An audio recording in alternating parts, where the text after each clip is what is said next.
Hi everyone, it's Mike here. So my IndigoBlu project for the month falls on November the 11th, which is Armistice Day here in the UK, and it's also over the Remembrance Day weekend. So I thought it was only fitting that I created an art journal page which remembers all those people that gave their life or that were injured in service to their country. So I'm going to jump in and get started on my art journal project. I'm going to begin today's art journal page with a sheet from my 8x8 Junk and Disorderly art journal, and I have a largest piece of book text that I've received in Happy Mail that I've torn down so that it's just slightly shorter than the page. So I'm going to use this in the background. So I'm going to glue it down with some multi-purpose glue. I'm not going to cover the entire page with gel medium because it's not really necessary for what we're going to be doing with the art journal page today, but this particular glue will work perfectly for what we need. So, or what I need, I should say. I suppose that's the royal we, isn't it? Okay, so that's now going to be perfectly stuck down. So I just need to leave that for a minute or two just for it to stick and to grab hold, and then I'll be right back with my next step. So the book text is now stuck down quite nicely onto the page, and I've brought out my IndigoBlu white gesso, the Gesso Good, and I'm going to apply some of the gesso across the page, which is going to tone down that book text. So just give it a liberal coating. I'm not watering it down or anything because I do want the page visible,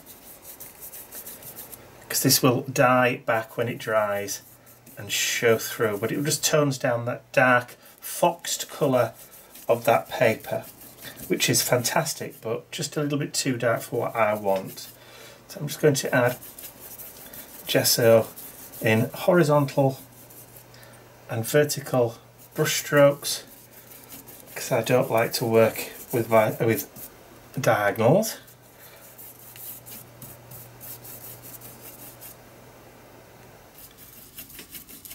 And I'm not particularly bothered about getting it completely covered, just so that the majority is knocked back, particularly around the edges, and then I'll just work the brush backwards and forwards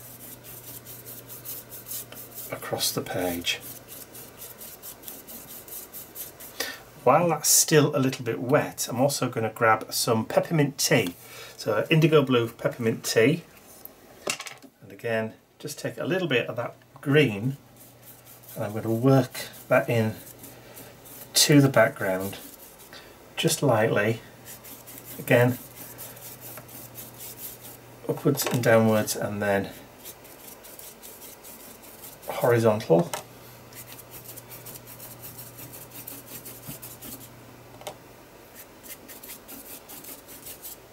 Not overly, and then if I think I've got too much, I'm just going to work a little bit more of that gesso in just to tone it down.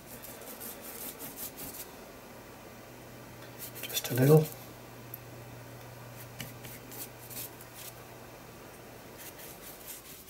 Just want a little bit of green to show in that background.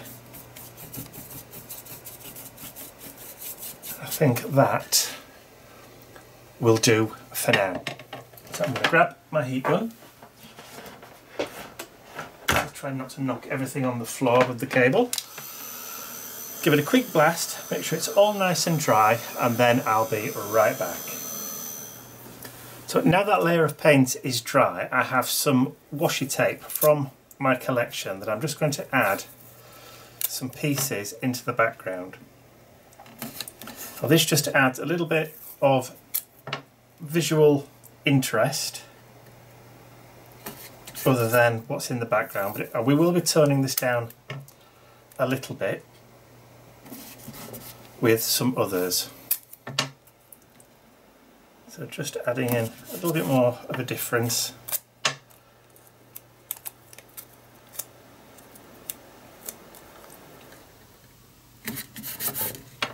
And then I'll have one more piece of this.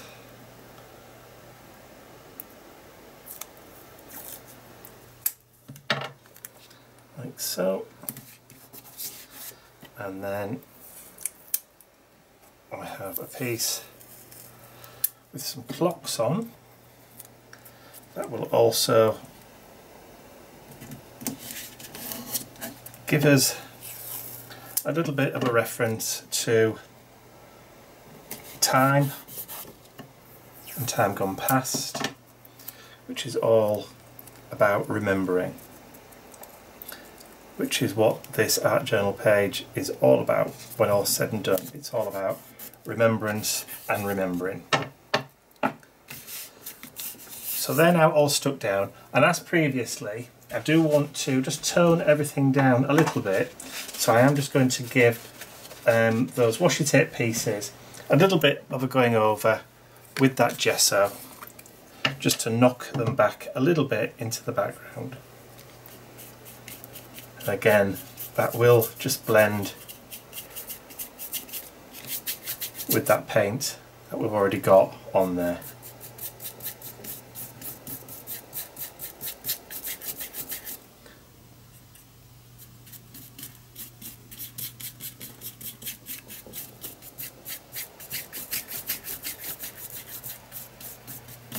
Just knock it back a little bit, just tone it in.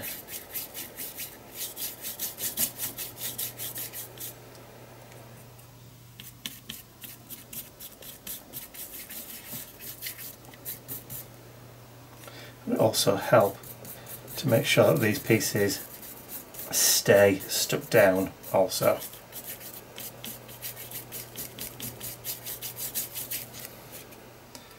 I'm happy with the way they look. Pop the gesso away and just give those a quick blast just to make sure all nice and dry before we move on to the next stage. So now that gesso is all dry, I'm going to bring in the, I believe this is called Vintage Frame Stencil, again by IndigoBlu, and I'm going to place that down right in the middle of the page. I've also got some of the Olive Waistcoat artist acrylic paint from the Junk and Disorderly range from IndigoBlu, and I'm going to stencil with a cosmetic sponge. I'm going to take some of the paint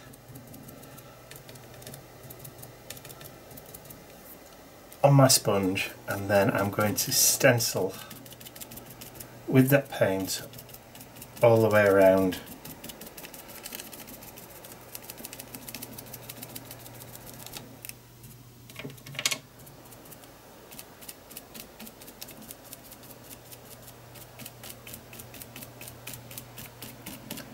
I'll go over a couple of times just to make sure I've given the paint enough time to kind of dry and give it a second layer so that there's enough of it to grab. So we've got plenty of colour depth. I'll just turn the page round, add a little bit more of that paint onto the mat. So I've just moved it, jiggled it slightly. So I'll put it back in place. There. Near enough.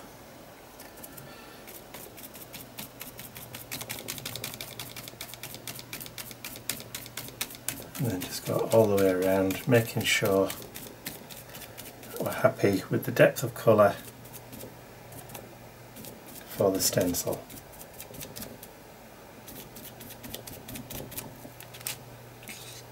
And then very gently lift it off. There we go. So we now have a lovely kind of green wreath effect with that. So I'm also going to grab another stencil because I want to add a little bit of detail in just in the corners here in the page, so I'll be right back. So the stencil I'm going to use is the Damaged Damask stencil. You can see mine is very, very well loved. So just in those corners I'm going to just add in a little bit of that green in the corner just to add a little bit of pattern.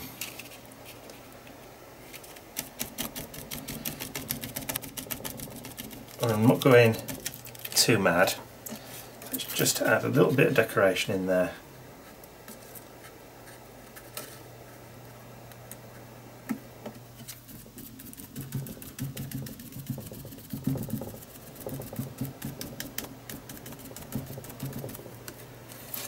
Like so.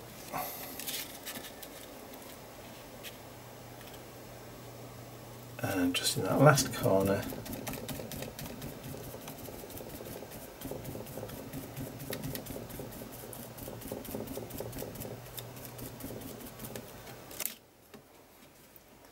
there we go.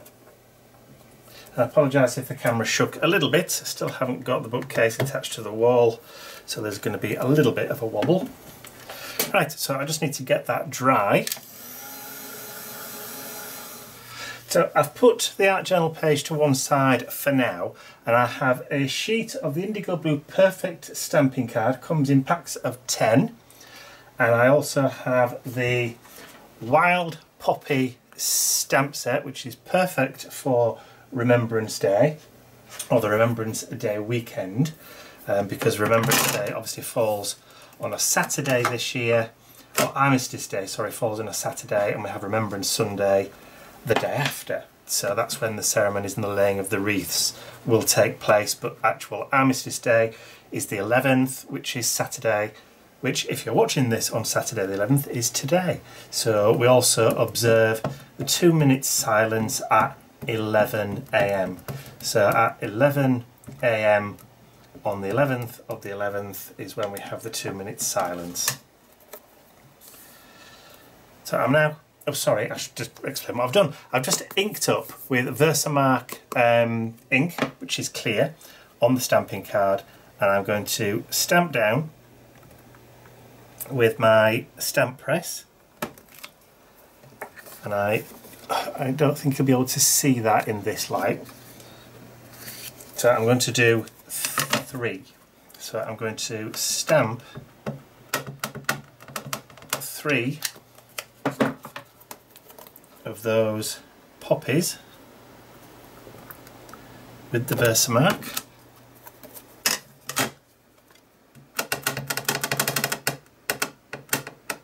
Try not to shake the camera. Not always possible though.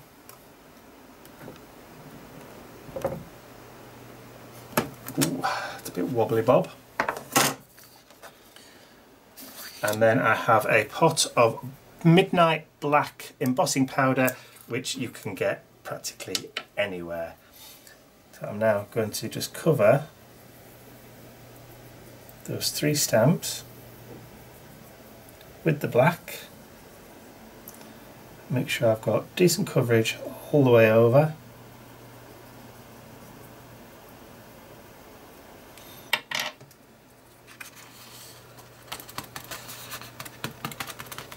Definitely not missing any of that. And then pour it all back in.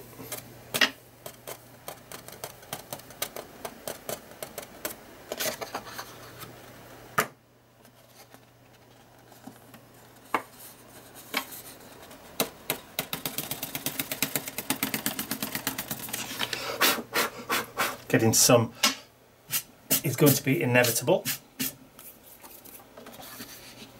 And then I've got my stamped poppies with the embossing powder, and now I'm going to give those a heat to set that embossing powder.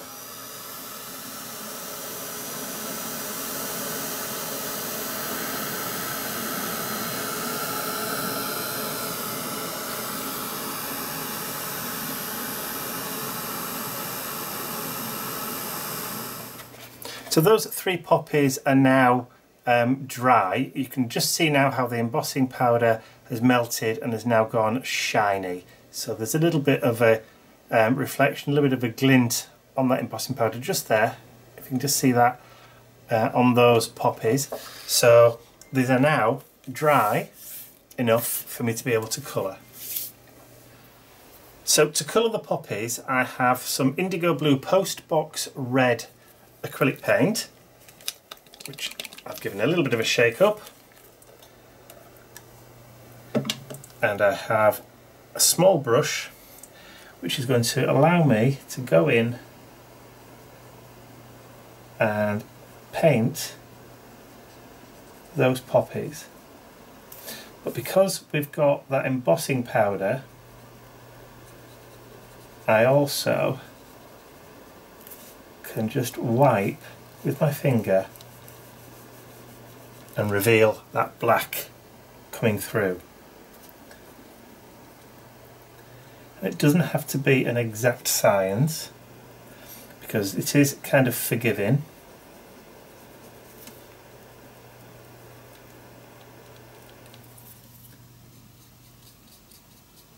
So I've got all three of these poppies to paint. So I'll just show you doing the first one, and then I will jump to the point where I've done all three.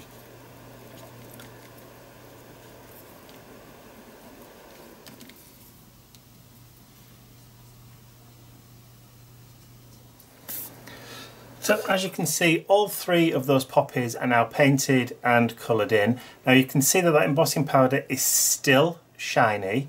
That's because after I'd painted, I went over each one, I just rubbed over a baby wipe just to fill in any other areas, and then when it was dry I just took a piece of kitchen roll and then just buffed over the top, and that removed any of that acrylic paint that was lying on top of the embossing powder, and that revealed the embossing powder back again to that shiny surface.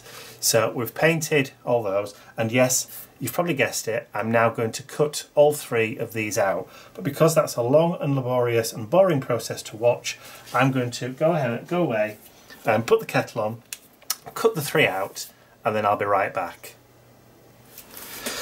Okay, so all three of my poppies are now cut out, but just to make sure, I want to just disguise those edges, and I know they're edged in black, but I'm going to use my barn door distress marker just to go around the edges of all three, just to kind of make them blend in and just to hide some of those raw white edges as much as I possibly can, just to give it a bit more of a finished kind of feel to it. So again, this does take a little bit of time to do, so I will do the first one while I'm talking now, and then I will go off and complete and do the other two off camera, but I'll join with you again once all three are complete.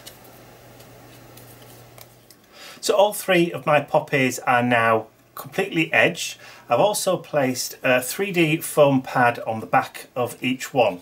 So I'm going to bring back in my art journal page, and we're going to position the poppies around the outside of the wreath like so. So I'm just going to peel the backs off each one and then find the optimum position for it to go. I'm not going to stick it down, I'm not going to push down on it, I'm just going to just leave it just resting there for the second. And then I'm going to just manoeuvre that one and then find a place for that one to sit just like that. So that can sit just there, so it's just covering. And that last one, I'll take the back off and put that one so that it sits nicely in the middle, just slightly covering. Perfect, and now I can push down just so they grab. So they're now not going to fall off. Okay, the last thing that I need to do for this is just to add in my slogan. Now to do that, I'm going to use my Dymo Lettratag label maker. Now I've switched out my cartridge and I've put a clear one in, so it's a transparent, so it's going to print onto a transparent strip of self-adhesive plastic. So I've already typed out my message that I want to appear, so all I have to do is just get it to print.